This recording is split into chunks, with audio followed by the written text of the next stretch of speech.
Does it ever feel like you're a marketing professional just speaking into the void? Well, with LinkedIn ads, you can know you're reaching the right decision makers. You can even target buyers by job title, industry, company, seniority, skills. Wait, did I say job title yet?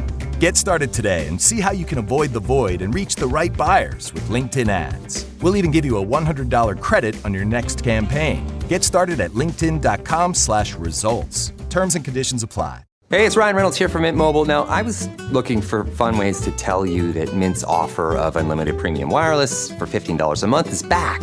So I thought it would be fun if we made $15 bills. But it turns out that's very illegal.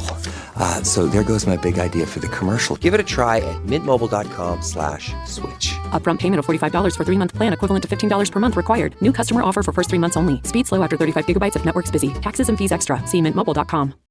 This episode is brought to you by Greenlight. Get this. Adults with financial literacy skills have 82% more wealth than those who don't. From swimming lessons to piano classes, us parents invest in so many things to enrich our kids' lives. But are we investing in their future financial success? With Greenlight, you can teach your kids financial literacy skills like earning, saving, and investing. And this investment costs less than that after-school treat. Start prioritizing their financial education and future today with a risk-free trial at greenlight.com/Spotify. Greenlight.com/Spotify. Hey, it's Paris. You know I love sparkly things, right? Like stars. Duh. And thanks to Hilton and AutoCamp, I just slept under them. Picture me, serving looks by the fire outside my luxurious Airstream, making s'mores with the kids, while a national park is our backdrop. The great outdoors meets Hilton hospitality. That's hot. Explore all the new ways to stay at Hilton.com. Hilton for the stay. The McDonald's snack wrap is back. You brought it back. Ranch snack wrap. Spicy snack wrap. You broke the internet. For a snack. Snack wrap is back. Ba-da-ba-ba-ba. Hey, it's Ryan Reynolds here from Mint Mobile. Now, I was looking for fun ways to tell you that Mint's offer of unlimited premium wireless for $15 a month is back. So I thought it would be fun if we made $15 bills. But it turns out that's very illegal. So there goes my big idea for the commercial. Give it a try at mintmobile.com/switch. Upfront payment of $45 for 3-month plan, equivalent to $15 per month required. New customer offer for first 3 months only. Speed slow after 35 gigabytes if network's busy. Taxes and fees extra. See mintmobile.com. Brace the rudders! Raise the sails! Raise the sails! Captain, an unidentified ship is approaching. Over. Roger. Wait, is that an enterprise sales solution? Reach sales professionals, not professional sailors. With LinkedIn ads, you can target the right people by industry, job title, and more. We'll even give you a $100 credit on your next campaign. Get started today at linkedin.com/results. Terms and conditions apply. This episode is brought to you by Polestar. There's only one true way to experience the all-electric luxury SUV Polestar 3, and that's to take a test drive. It can go from 0 to 60 in as little as 4.8 seconds with the dynamic handling of a sports car. But to truly understand how it commands the road, you need to be behind the wheel. Up to 350 miles of range, the 3D surround sound system by Bowers & Wilkins. It's all something you have to experience to believe.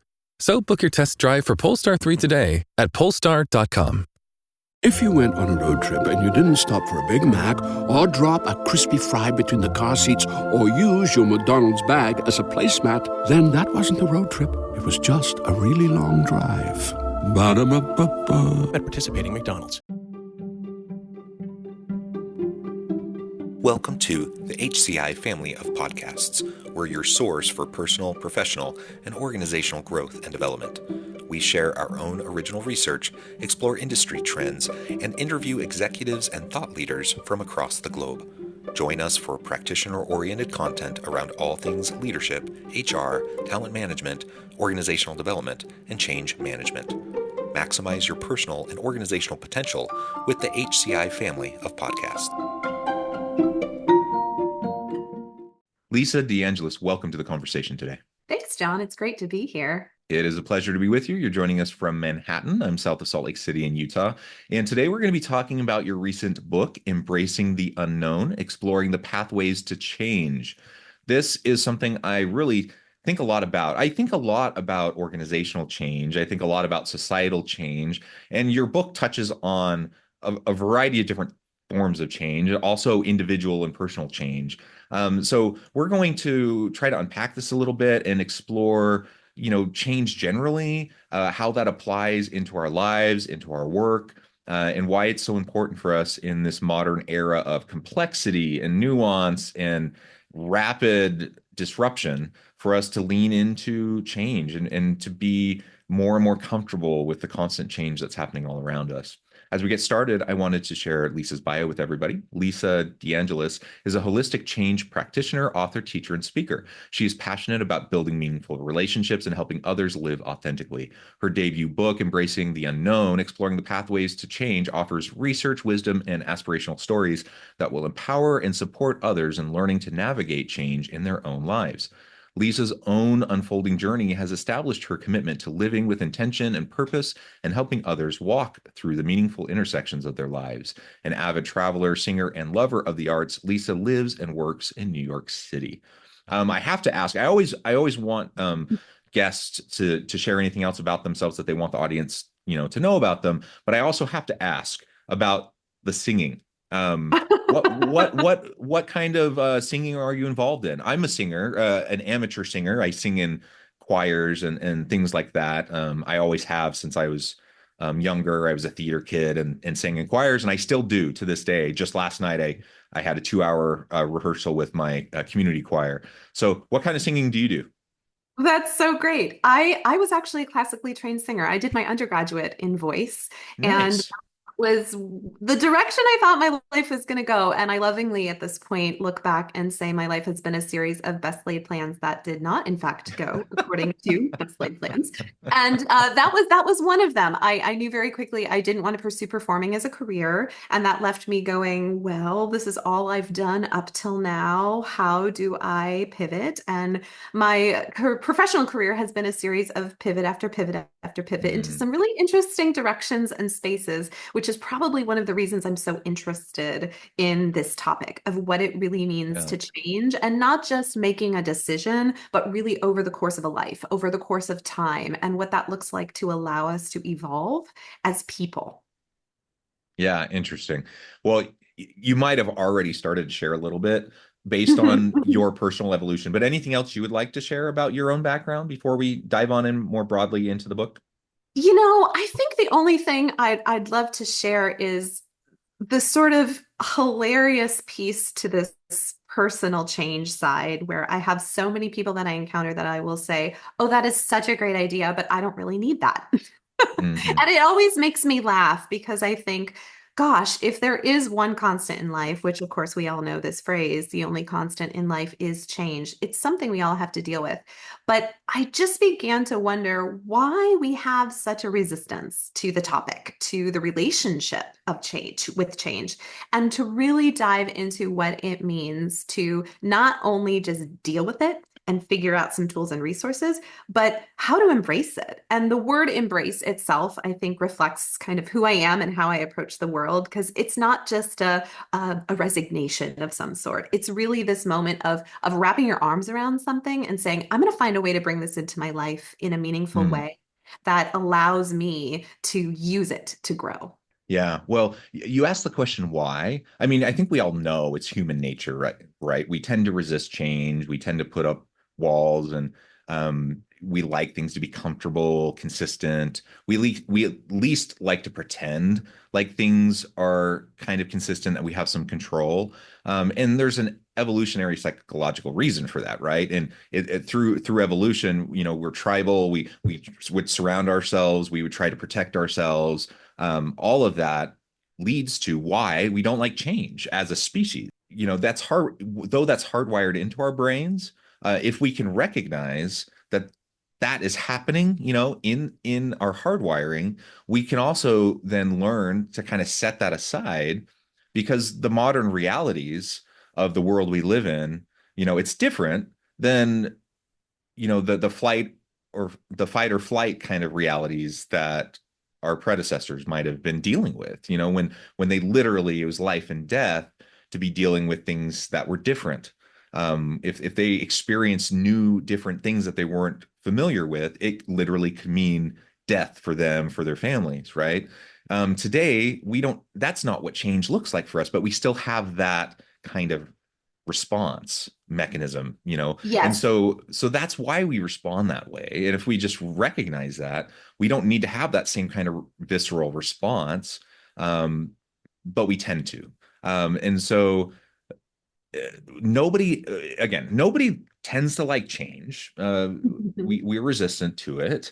We like to at least feel like we have some sense of control, but it is a facade. Like the world is complex, it is messy, it's changing all around us all the time. There's disruption constantly, and we can kind of put our head in the sand and pretend like we have control and pretend like nothing's changing, or that we have security and stability, but really only to a certain extent. And honestly, unless we kind of lean into it and take charge of the type of change that's happening around us, we become victim to it rather than having control over the process. Absolutely. And you hit on something really, really important are these barriers. Why change is actually so hard for people. And yes, you're correct. In our modern day world, we rarely encounter actual saber-toothed tigers that threaten our physical safety when we're out hunting and gathering for food. But our limbic brains do not know that. We Yeah. do not have an embodied understanding of the difference. Threat is threat is threat. And it always is perceived by our system as a threat to our safety. And it will cause us at some level to want to stick to the things we know that are tried and true and proven.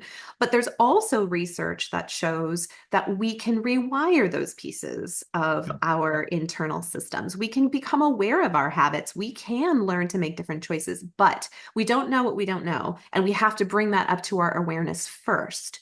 Otherwise, we are just stuck in these loops and these patterns. You bring up something really interesting that actually I think is more present than we realize, which is this concept of tribal shaming that happened way, way, way back when, because it did actually threaten the health and safety of a tribe if anyone left or didn't fulfill their very narrow role in the group functioning and dynamic. But nothing changes unless something changes. And so people did have to break away, and sometimes they were shamed. They were actually pushed out of being in the tribe. But that is how progress eventually happens, is it takes that courage to step away. It takes these kind of deep inbred skills drawn out of us to pull us into something new, to chart new territory and forge new pathways. And so we are doing versions of that at every moment.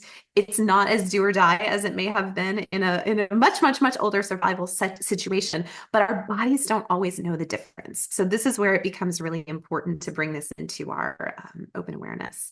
You know, I was really surprised when I first started researching for my book, because there is a ton of research on organizational change and business Yeah. change. There are tons of models, there are tons of resources. There's almost nothing on personal change. And if you think about it, it makes sense. Everybody's journey is different. It's all individual. There are so many different levels. We could talk about change at the most minuscule level or the most massive.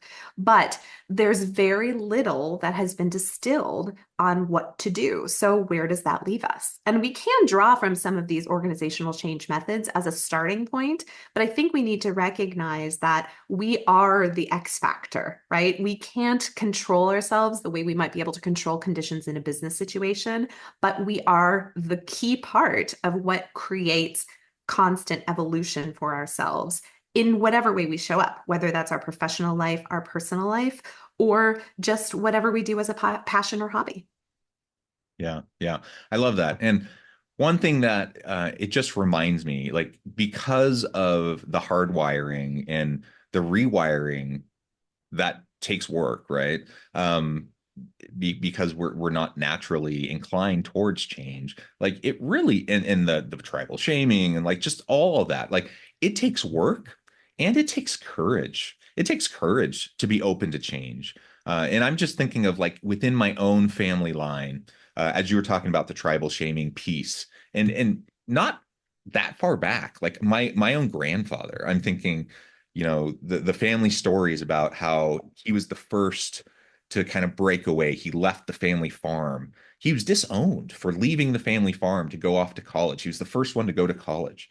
He was disowned. His parents refused at that point to go to his wedding. They never really talked to him again because he went to college, but he kind of set that. He became an educator. He set his family then on that trajectory. My father then, went to college, became an educator and a therapist. I went to college, right? So like simple things like that only a couple generations ago in my own family, of someone having the courage to do what they felt was needful, for themselves, their own authenticity, their own purpose. That's hard, especially like when it's your family, Oh, and yeah. you don't get to choose how people respond to your choices. And so I'm sure that my grandfather would never have wanted that kind of a response. I'm sure he was devastated, and I'm sure it was heartbreaking. But ultimately, he can't choose that. He can't own the way other people respond. All he can do is make the choices that he's going to make for his own life. And it took courage, and he did it, and he lived a great life, and he set up his family for a different path, right? That's just one small example, but we have, all of us have all these types of examples in our own lives, in our own family histories. We look back on our communities, in our organizations. We have all of these types of examples, and I think any change of any significance takes tremendous courage. Yes, thank you for bringing that up. That's a great example. And I will say that we can't invalidate the secondhand safety that we receive from watching other people successfully do it and take steps Mhm. forward. It's one of the reasons a good leader who leads through change, through adversity, through challenges, can be such a beacon for their business, their organization, their employees, their circles, their spheres, because when we observe other people doing these things, taking courageous steps forward, showing adaptability, examples of resilience that show up, it actually creates the ability for each of us to do the same in our lives just by observing that. And I think that's something that we easily forget, right? And we don't live in a culture where we often celebrate these things as much as we should. We're wired for negativity bias, right? It's much easier for us to track the negative things and forget to celebrate the positive things. But that's actually how we change the patterns. I've started referring to this as sort of developing proof loops of the times Mhm. we have done things when they're difficult, when we can really establish this moment of saying, oh, that was an unknown. That was something I did not know how to do yet. And I took a step forward. I didn't die. I'm still here. And there was a positive result. And so if we can wire that in to say, oh no, this isn't something I haven't done before. I actually have done this over and over and over again. But if we miss that step of really helping to rewire in that proof, it eliminates the possibility that we can then use it as an additional resource. Yeah. And that secondary benefit, that secondary effect that you were just talking about, if you'll humor me for a moment, I'll share one more quick family Sure. example. I just shared one about my grandfather, now my father. Um, Again, an act of courage, an act of tremendous change that actually didn't work out all that well for him career wise, but it was a signal, and it was something that taught me tremendously. That definitely has had an impact on me. So he made a career change, probably about actually around the same age I am now. So I was a teenager at the time, so I was very aware of it as it was happening because it had big impact on my family. He left a very stable, secure job, um, and he kind of broke out on his own as an entrepreneur. And um, for a variety of reasons, but ultimately, he just felt like what he was doing was a bit stifling. He felt like he had more potential. He felt like, he had more creative juices, et cetera, right? And ultimately, it wasn't all that successful. And there were challenges. Entrepreneurship is hard. Starting your own business is hard. We could talk about that forever and ever. Um, but the lesson I learned from that is his willingness to do something incredibly hard, incredibly courageous, and that we were okay. Like we went from being, yeah, we weren't like well off. We were like firmly kind of probably lower middle class, but very comfortable and very stable. We went from that point to being pretty darn dirt poor. But you know what? We were still totally fine. Like, even though we were very dirt poor, we were totally fine. And learning that we were totally fine and that we could still get by and that we could come together as a family and support each other, that was a huge life lesson. And seeing the courage of my father and my mother supporting him and seeing us all come together, that was a life lesson that has stayed with me for forever, right? And so those secondary effects, like you were describing, I only hear the stories of my grandfather, which I'm sure impacted my father, which then influenced how he made some of those types of decisions, which certainly have impacted me and have probably led to some of the types of decisions that I've made. So the willingness to embrace tremendous transformational change in personal life, as evidence from my grandfather to my father, have definitely trickled down to me, and I hope they trickle down to my children. We can't discount the impact of that. No, and you brought up the word resilience a few times, so I want to just cycle back to that.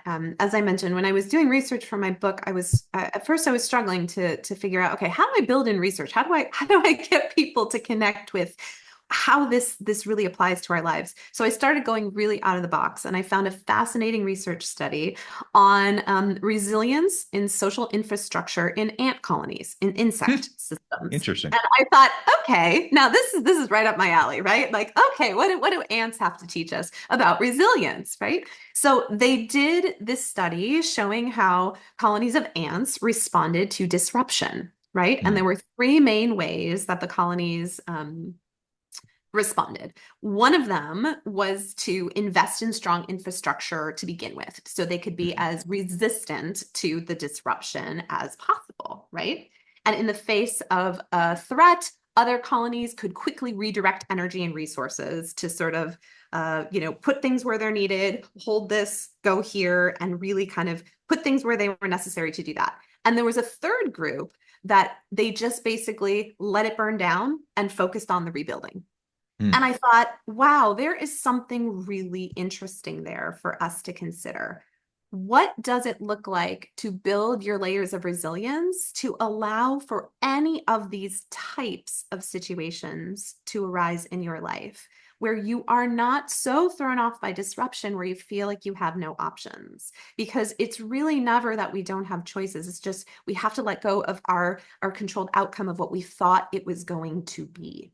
And regardless of whether or not you've invested in infrastructure in order to be as resilient proof as possible, disruption proof as possible, and as resilient from the get-go, or you're just really adept at pivoting quickly, or you just say, you know what, this is an opportunity to rebuild. There's something to be learned from that I think is really, really fascinating when we build this in. And along with courage and adaptability, I frame them adaptability, resilience, and courage, so I can call them my tool arc, because like anything we need for change, this is a process that is not fixed, and we need flexible tools. We can't have static tools that only work in one situation. We can't depend on things that are so conditional that they don't work unless everything is in its perfect place. We need flexible, adaptable tools that we can apply. And these are the same skill sets that are actually the tough to teach intangibles that are most valued increasingly in the workplace. It's because they're hard to teach. It's not that we don't have them. And I think that's the trick. We don't need to teach them. We need to strengthen them. We all have experienced a version of what it's like to be adaptable, what it's like to be resilient. Elastic is a version of the resilience definition that I really love. It's our elasticity as a person, or even courage. And I make a joke, my brother-in-law is a firefighter. He literally runs into burning buildings to save people. That's a different type of courage than I display when I go outside my comfort zone and I'm more visible than I'm comfortable being, or I show up in a way that is unfamiliar to me. But courage is not conditional. It is something that exists for us no matter how it shows up. Yeah. And being able to practice that courage, right? Or practicing Yes. that authenticity is just really important. Let's talk a little bit more about the authenticity piece. Yeah, sure. Because that's something, again, coming back to my own family examples, that's something that I see in my grandfather, I see in my father, this hyper authenticity, like they're just, it's really core to who they are. When I see people who are really willing to lean into change, whether that's personal change, organizational, institutional change, they're really committed to authenticity. But that's scary in and of itself because there's vulnerability there. Talk to us more about what you mean by that and like how that's so important to change. For me, this idea of authenticity has been thrown around as a little bit of a buzzword, right? It's like I'm Hmm. being authentic, but I think authenticity is this state where in order to be true to something, we have to be in touch with it. And so it is this constant ability to be in touch with our system, a cycle. It's not something fixed. I'm being authentic. I'm not being authentic. Authentic is the spectrum of displaying the fullness of who we are, knowing that it's always constantly influenced by what we're working with, which I think is so cool. I mean, the reality is any type of growth requires some type of friction. So being authentic does not mean showing up happy or showing up that it means honoring where you actually are. And Yeah. sometimes it means admitting vulnerability. Sometimes it means saying, I don't know the answer to this. And that's not always comfortable, especially in a world where we think the answers are what it's about. I'm really in favor of this ideal of seeking the questions over looking for Hmm. the answers, because I think it leads us to much more interesting places. But at its core, I think authenticity is this commitment to honoring where we are at any given moment and allowing for that to inform our next step. And that, I think, for me, is a really big piece of how this loops back in. I've learned huge lessons about authenticity from my work with horses, and I've Mm. done equine informed leadership and life work, and they have the inability to hide what they're experiencing, and they don't display it with judgment. So what's fascinating to me is that they don't care what you're feeling. They just don't want you to be incongruent. If Mm. you're scared and you pretend you aren't scared, they don't trust you. Mm. They need you to show up as you are. They don't care if you're scared. It actually makes them feel better for you to be honest with yourself. And to me, that's the most beautiful mirror of authenticity I've been able to actually experience, because it unlocks this whole new world of saying, my work in being authentic with you is not to be false because I think it's what's right. It's really tuning in and understanding what's actually happening in me so I can show up most fully. Yeah, I love that. Well, Lisa, this has just been a super fun conversation. The time has flown by. I know the time, and I I need to let you go because you have a busy day. But before we wrap things up, I just wanted to give you a chance to share with the audience how they can connect with you, find out more about your work, let them know where they can find your book, and then give us a final word on the topic for today. Yeah, that would be great. Thank you. So, my book again is Embracing the Unknown, Exploring the Pathways to Change. You can find it on Amazon, Barnes and Noble, Target.com, anywhere online where you can find books, or on my website, which is just my name, www.lisadeangelis.com. I'd love for you to connect with me on socials, and I would really love to give your listeners, John, a 99-cent copy of my ebook. So, we'll set up a promo code and include that with the show notes, and I look forward to sharing my message with the world. I think if I was going to end sort of with one thought, one thing, it's that, I think a lot of times we feel like we don't have the power to choose, but the power to choose and our freedom to choose, I think, is one of our greatest gifts. And so to support ourselves and the people in our circles, our communities, our businesses, our organizations with these skills is one of the most valuable gifts we can provide to build our human capital in the world.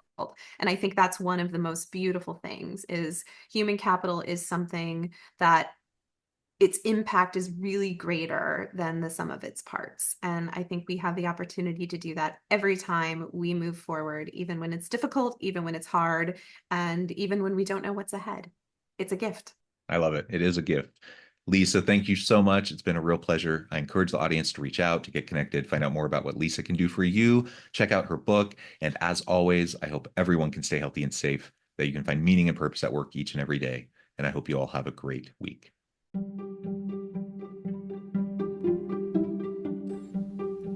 Thanks for joining us for this episode of the podcast. We hope you stay healthy and safe, and please join us again soon.